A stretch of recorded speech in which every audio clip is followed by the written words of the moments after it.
Hey, everybody. Hope you are having a great day, a good night, a fantastic week, a fabulous month, whatever. I don't know when you listen to this. We're just glad that you do. Thank you for listening to Nerdy for 30, the podcast where we discuss nerdy-ish things for 30-ish minutes. My name's Tim. Kevin is coming up, I guess. I'm just introing this bonus pod because here's what happened. We did the Miss Marvel pod, which I hope you loved, hope you liked it, hope you enjoyed it. And about halfway through, I took us down a very political tangent, fuck the police, fuck Disney, fuck Amazon, all that good stuff.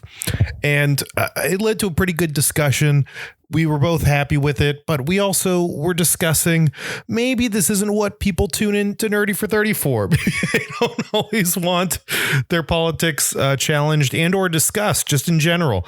The life's hard. A lot of crap goes on all the time. It's not, people don't always want to be bombarded with that stuff. People don't always want to be, have to think about it. Maybe they're using our podcast as an escape.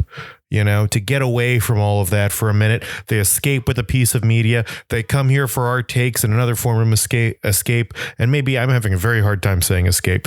And sometimes... And when they come here, when they're here, they're family. And, just like with your family, you don't always want to talk politics. So we decided to cut that out. We recorded an alternate ending, which is what you heard on the Miss Marvel pod, if you heard it. And we put that little political snippet. We decided to do it as a little bonus episode in case you were interested. I think the convo is pretty good. So if you want to listen to it, you can listen to it right here. Right now, right as soon as I'm done talking about this, I'm going to play some music and then we're just going to get right into it. And, it'll be fun. You'll enjoy it and it'll be great. And if you don't, if you're like, oh, that's not really my bag, Tim and Kevin, that's not why I listen to the show. This isn't political therapy. Am I right? That's fine, too. And you can listen to the podcast next week. We'll be positive and upbeat. We're discussing either The Gray Man or Nope. So be on the lookout for those. And, sit back, relax, and wherever you are, whatever time zone you're in, wherever you're doing, enjoy the show. Bye. Or hi. I should say hi because we're starting the show. Hi. Oh, whatever.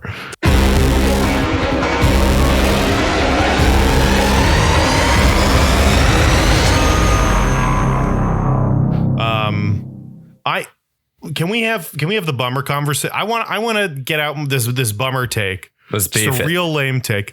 Oh man, Where's the beef?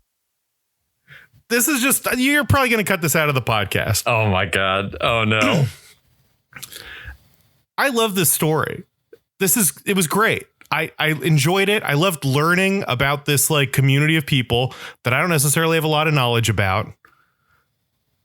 Does it kind of piss you off that Disney is making stories about brown people while the Disney Corporation is actively working against them, politically and campaigning against them?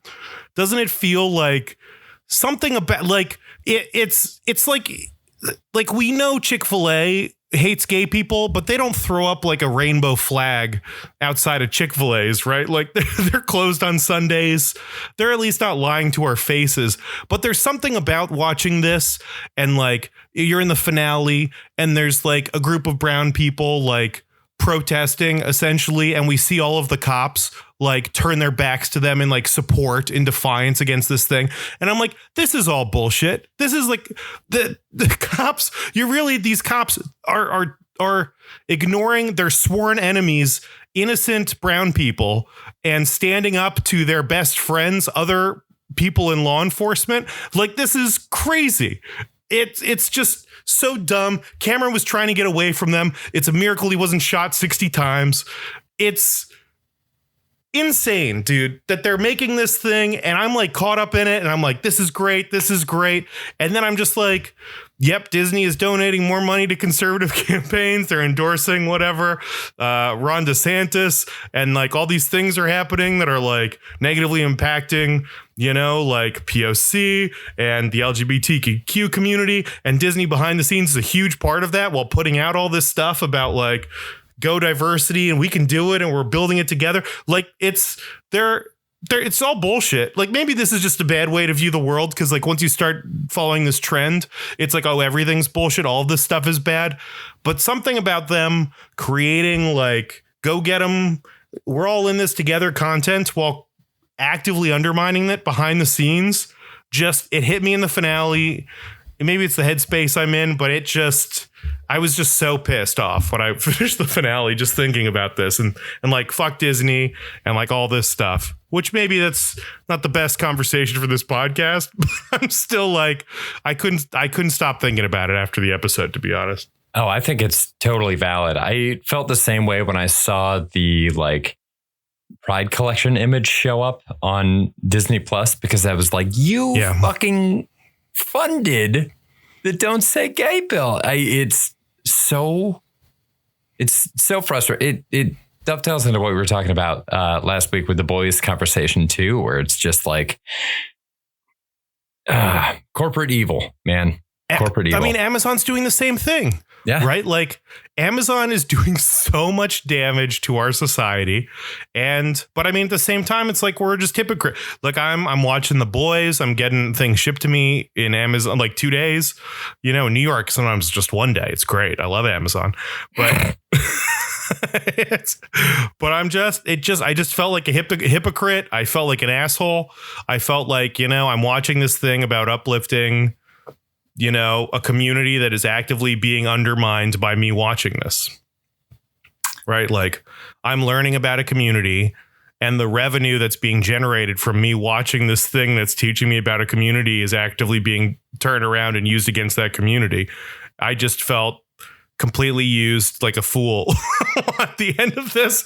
And maybe I just got to swallow that because we can't control it, you know, but I don't know. It just felt bad at the end in a way that I was that put a damper on something that's creative. And it's not these people's fault, right? Like, you know, you can't blame the actors for this. You probably can't even blame the director. Like this is like a bigger systemic problem.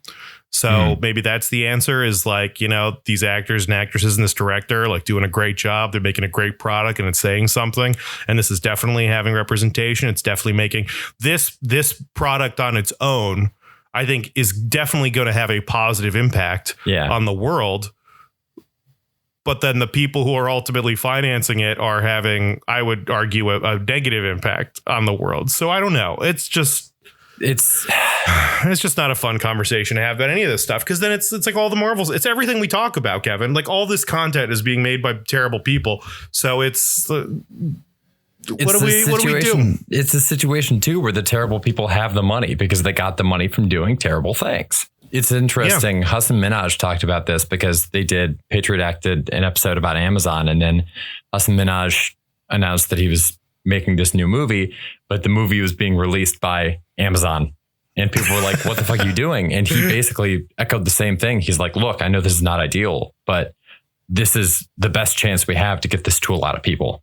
And at the end of the day, that's what we want to do with this piece of art that we're working on. And there's not really, I mean, I'm not going to say there's not a good option, but we are definitely on the verge of becoming a very different podcast. It's like you get a little bit older and you start thinking about the consequences of your actions more. And like a lot of the things that you wouldn't necessarily have considered previously, you kind of try to walk it one or two steps further down the line. And I feel the same way that you're talking about, where it's like I guess you start to trace your money more and think about how these people end up getting this money. I read a thing on Reddit one time where it was a European talking about going to Las Vegas for the first time and noticing how much marble there is everywhere, how many fountains there are everywhere, just how lavish all this stuff, and thinking, where is this money coming from? And then looking around at the casino and being like, oh, it's coming from right here. People are bringing it here to keep this going. And it's kind of the same thing with these studios. So now that we've completely annihilated any chance that either one of us will ever work in Hollywood, Yeah, maybe we just do a little, maybe we do start another Zoom after this so that, next week when one of us edits this, we can just crop that whole part out.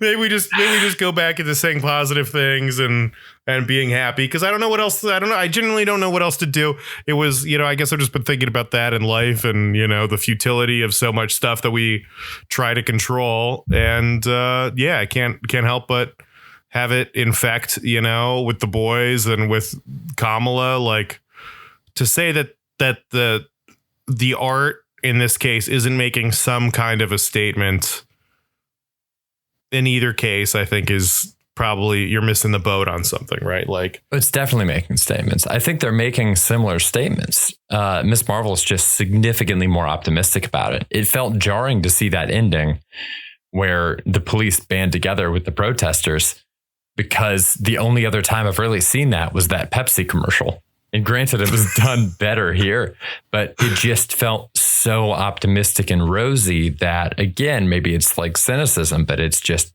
hard to see that and not have a part of you go like, I don't know. But it's weird that that's the thing that's challenging our suspension of disbelief in a show about superheroes.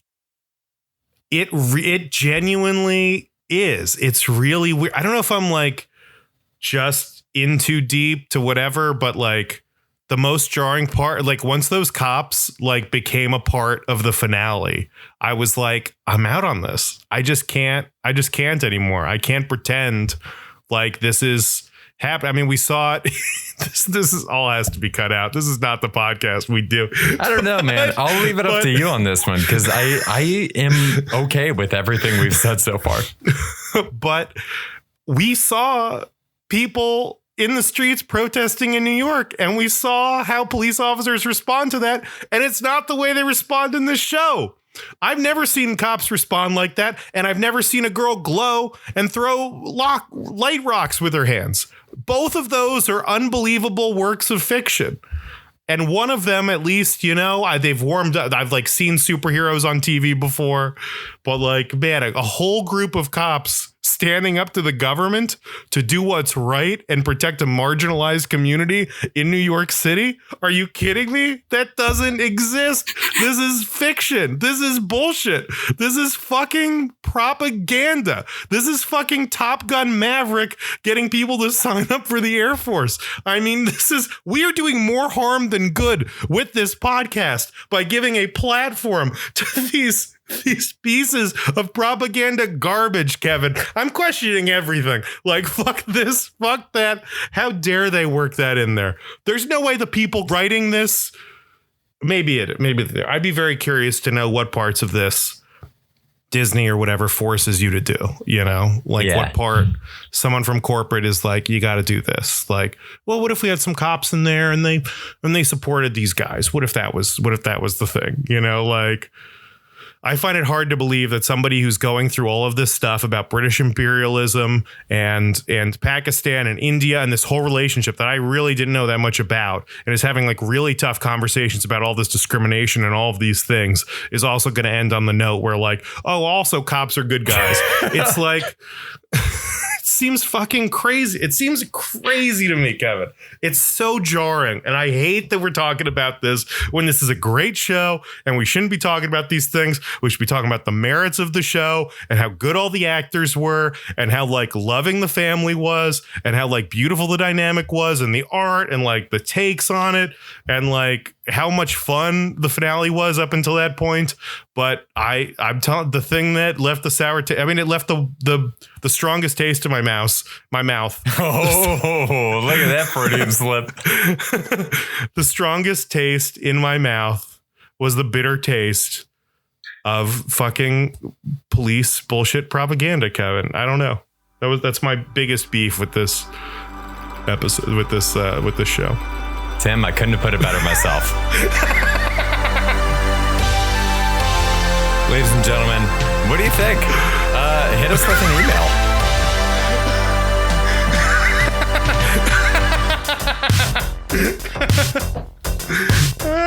Overall, great show. Really love this. I would have loved. I think my big complaint with all the Disney Plus shows is that they're too short. They're trying to cram too much. They're cramming like 3 seasons worth into 1 season, but this stuff's good. I want to see all those seasons. Don't cram it all in too tight. I want more. I'm very excited. This made me so much more excited to see the Marvels. Oh, I'm pumped about Marvels. Yeah. That's going to be great. Oh, because Rambo was so I'm really fucking excited sick about it. too. This is going to be great. And man. Rambo was fine. I thought she was kind of annoying. Oh, I thought she was great. But I'm She's there always for been one of my Kamala, favorites man. in the comics. Big Next Wave fan. I feel like this was simultaneously too short and too long. Because I was ready to cut out like a whole section of it. I say we keep it. That whole, like all the flashbacks I could have done without. Oh, you mean the show? I thought you meant the podcast episode. Yeah.